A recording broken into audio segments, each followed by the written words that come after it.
আওয়ামী লীগ সরকারের আমলে দেশে বৈদেশিক মুদ্রার রিজার্ভ গিয়ে ঠেকে তলানিতে।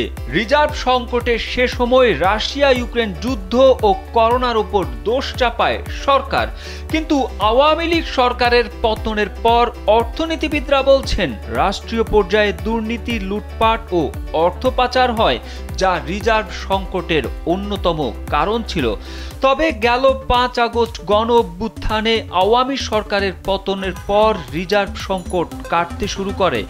আন্তর্জাতিক মুদ্রা তহবিল IMF এর হিসেব পদ্ধতি অনুযায়ী দেশে বৈদেশিক মুদ্রার রিজার্ভ এখন ২,০৪,৪২,৮০,০০০ ডলার। স্যান্ডেলিনা সো, রূপচর্চায় আভিজাত্য।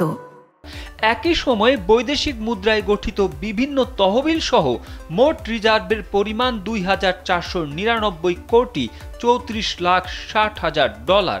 ২২ ডিসেম্বর এ তথ্য জানান বাংলাদেশ ব্যাংকের নির্বাহী পরিচালক ও মুখপাত্র হোসনে আরা শিখা।